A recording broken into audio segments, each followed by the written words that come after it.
Coming live from James's parents' basement, it's Belmont Punch.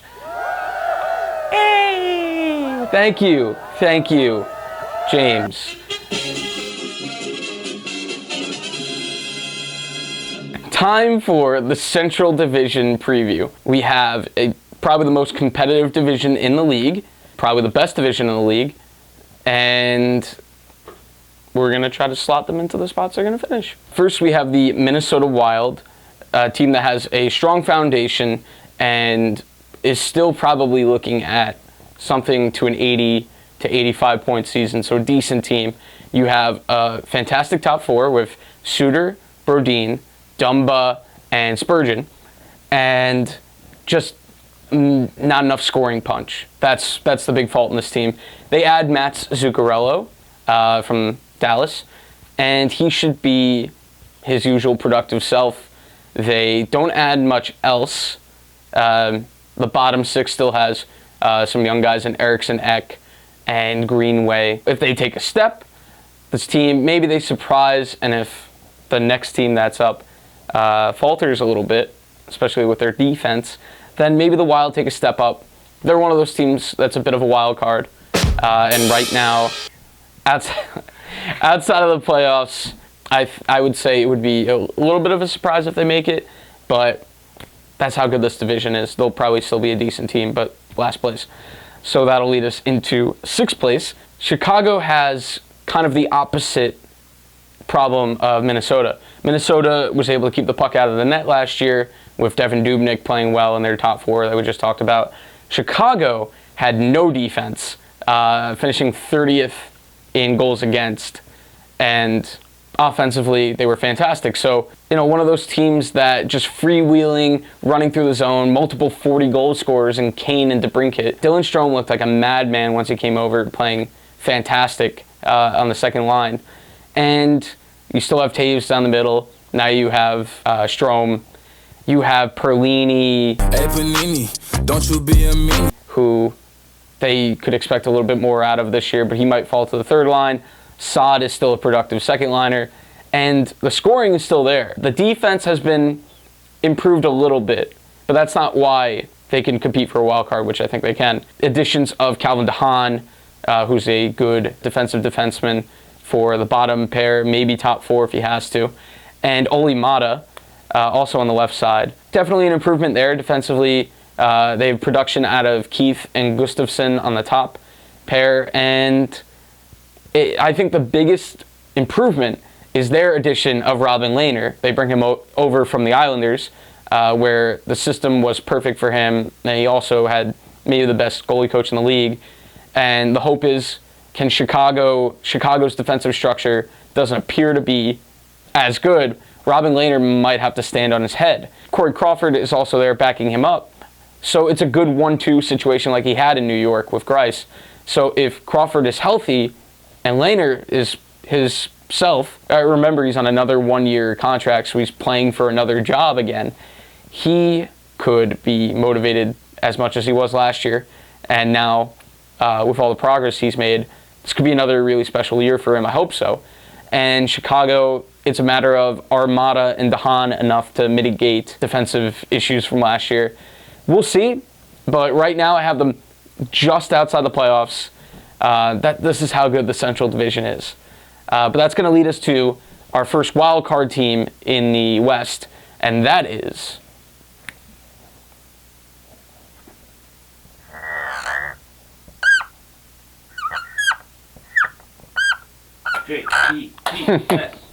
we have the Jets, not those ones.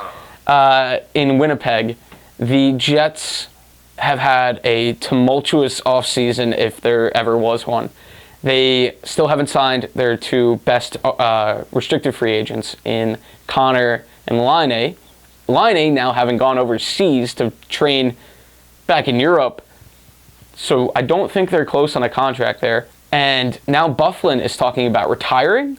So Jets fans, as in both football and hockey, are now terrified.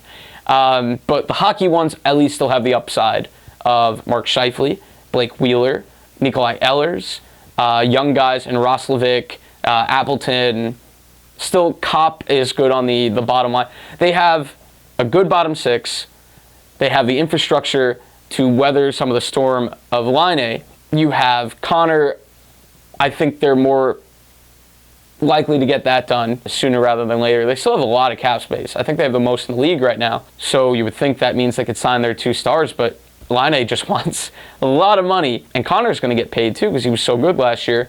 I think the Laine thing goes into the season and he could become available for trade, available for offer sheet.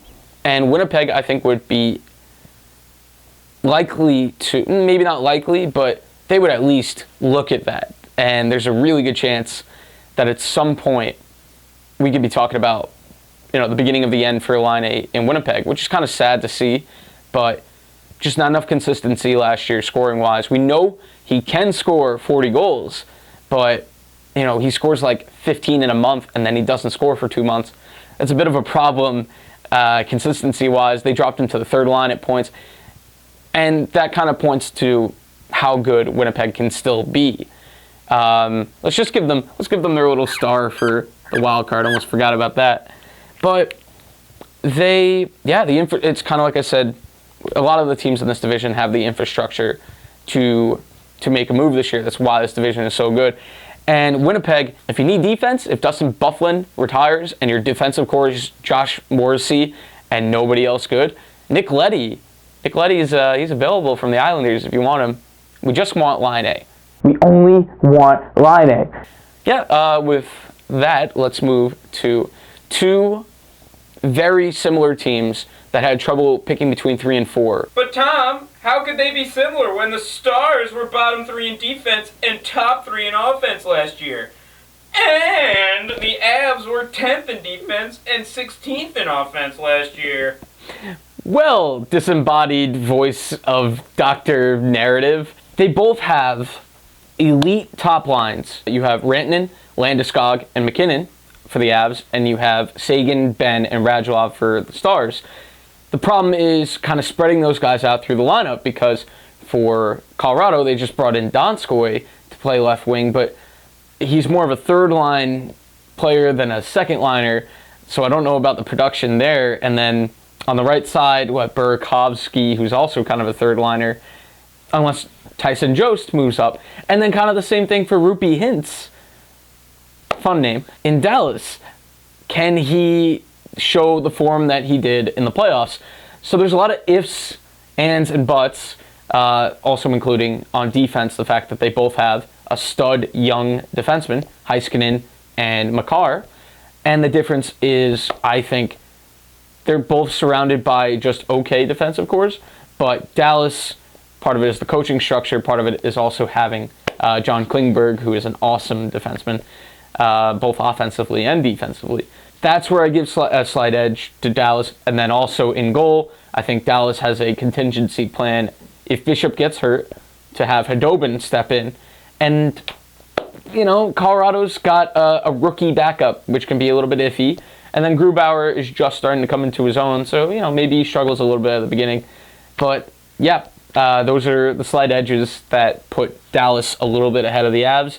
And I think maybe part of it is the narrative of the Avs because of how well they played in the last bit of the season and into the playoffs, that maybe we're overrating them a little bit because they've got such a chic, really, fun offense to watch. But it's not impossible that the Stars can muster enough offense this year through the additions of Pavelski and Corey Perry also that, Dallas maybe the slightest bit better. Probably will be close. But, moving on. The St. Louis Blues. Last year's Cup champions. I think a lot of people were happy to see them win. I think 49 of the 50 states and every single province was happy to see the Blues defeat the Bruins. The Blues, everybody's talked about it. They were in last place at New Year's. They fired a coach. An interim coach brought them to the Stanley Cup final and eventually to win the Stanley Cup final. Let's also not forget that before that they were in last place and they looked awful. We can't just assume this team is going to just go through the season like they did the playoffs. there's going to be ups and downs like there are with every team, but the Blues, I guess the only thing that scares me a little bit is Jaden Schwartz's ability to stay healthy. Robbie Fabry, the same. Other than that, good down the middle. Bozak is the third-line center. Pretty good option. And Tarasenko, just more consistency. He could score 40 to 45 goals. It's just a matter of finding that consistency. Scoring's good. Defensively, Pietrangelo, Parayko. Vince Dunn looks fantastic as a little crafty, fast defenseman. Yeah, it's just a pretty good team all around. I think Binnington's an ice cube. He's going to be fine. I don't see much of a fallback for him. And then Jake Allen, for all of his struggles, has experience, capable backup, used to being a starter at points. He can slot in if Binnington struggles or if he gets hurt at some point. So the Blues, I think, just a steady team with a good core. And now championship pedigree, so probably helps them back up into the playoffs, and this year into home ice for the first round. And that leads us into the Nashville Predators, finishing first place. Yeah. That's not it. They add Matt Duchene. It's not a recent ad, but Mikhail Grabowski. Not Mikhail Grabowski. He's dead. Mikael Granlund, they added last year at the deadline, who is a productive power play specialist, which is important because their power play was awful last year. It was the second worst in the league at 12.9%. Even the Islanders were ahead of that. We know their defense is fantastic. Yossi, Ekholm, now Fabro comes into the fold, having to replace Subban. So maybe, there's the power play could go. It could just be an even split. You lose Subban to quarterback the power play. Fabro, it's yet to be seen if he can be that power play guy. But maybe bringing in Duchene and Granlund with a full year of Granlund, maybe that just figures itself out. You get Forsberg on the first line wing and Arvidsson on the second line wing. And then depth-wise, really good bottom six that's been there. They know what they're doing. Good team. Goaltending is fantastic. Saros is probably the best backup in the league. Too much structure. You can probably tell I'm a structure type guy in hockey. Too much structure, I think, for them to fall out of the playoffs. It's not impossible for them to fall out of first, but I think they just have the best mix of defense, goaltending, and scoring, probably in the division. That's it for the Central. We're finally going to get to the Metro. I have not been putting that off because I can't figure it out. I have not. Don't believe anything you hear from... I don't think anybody even talks about me. So don't worry about it. So that's the Central Division. Bye. I almost forgot the last part. This is kind of my same thing I did last time. If you don't like watching videos, what the hell's wrong with you? But here's the stuff. That's it. Look down below for the written version of this in the description. Give us a sub, give us a like, give us your firstborn. Bye, again.